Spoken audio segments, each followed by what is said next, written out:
నమస్కారం అండి. ఈరోజు మనం ఒక విషయం గురించి డిస్కస్ చేసుకోబోతున్నాం. అదేంటంటే, మన మధ్య చాలా మంది వ్యక్తులు తిరుగుతూ ఉంటారు. వాళ్ళు ఇప్పుడు నేను వాళ్ళ గురించి కొంచెం కంప్లీట్‌గా వివరిస్తాను. వాళ్ళకసలు నాలెడ్జ్ ఎలా ఉంటదంటే, చాలా తక్కువగానే ఉంటది. అంటే ప్రతి విషయం మీదైతే అవగాహన అయితే ఉంటుంది గానీ, పూర్తి నాలెడ్జ్ అనేది ఉండదనమాట. అంటే పూర్తిగా దాని గురించి తెలుసుకోరు. కొంచెం తెలుసుకొని నాకు మొత్తం తెలుసు. నాకు మొత్తం అర్థమైపోయిందనే విధంగా ఉండడమే కాకుండా, పక్కన వాళ్ళని బ్లేమ్ జేస్తుంటారండి. పక్కన వాళ్ళు బ్లేమ్ జేయడం అంటే, "నీకేం తెలీదు. నీకు రాదు." అంటే ఇది ఒక రకమైనటువంటి శాడిజం.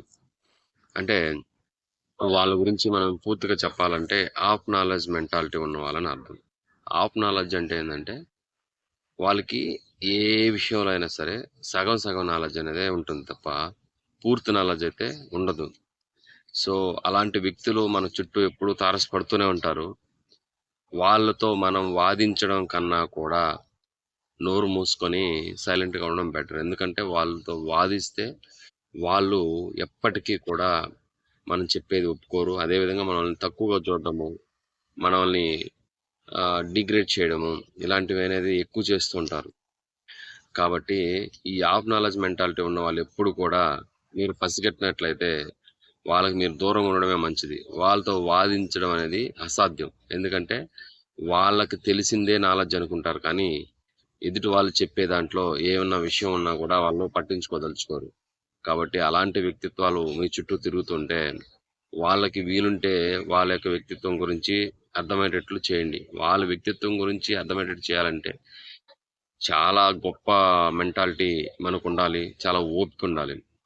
అంతేగాని ఏదో వాళ్ళు చెప్తే ఇనేస్తారంటే మాత్రం ఖచ్చితంగా అయితే వినరండి వాళ్ళు. కాబట్టి వాళ్ళ యొక్క హాఫ్ నాలెడ్జ్ మెంటాలిటీ ఉన్న వాళ్ళని మన జీవితంలో ఒకరో ఇద్దరో తగులుతుంటారు కాబట్టి అలాంటి వ్యక్తులకి మనం దూరంగా ఉంటూ వాళ్ళ విషయాల్ని మనం పట్టించుకోకుండా వాళ్ళ మానాన్ని వాళ్ళకి వదిలేస్తే మనం హ్యాపీగా ఉండొచ్చు. అలా కాకుండా అంటే చాలా దగ్గరలో ఆఫీసుల్లో తగులుతుంటారు, ఈ ఊర్లో తగులుతుంటారు, ఇంట్లో తగులుతుంటారు. వాళ్ళేందంటే డంబాలకు పోతుంటారనమాట.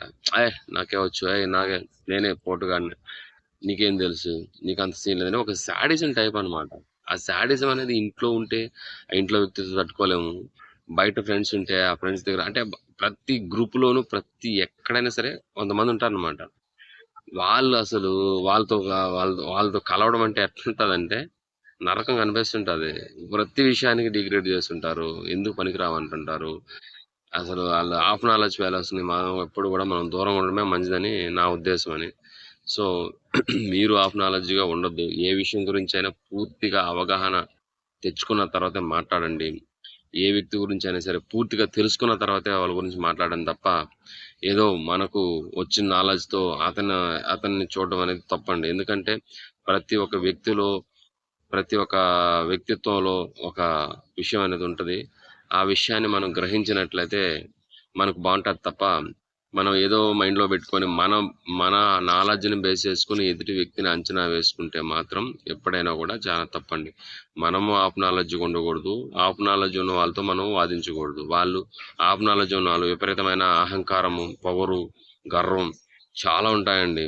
సో, వాళ్ళతో మనం గొడవ పెట్టుకొని వాళ్ళతో మనం మాటలు మాట మాట పడి ఇబ్బంది పడడం కన్నా కూడా వాళ్ళకి జస్ట్ సింపుల్‌గా మనం దూరంగా ఉండడం వల్ల మనం సంతోషంగా, హ్యాపీగా ఉంటాము.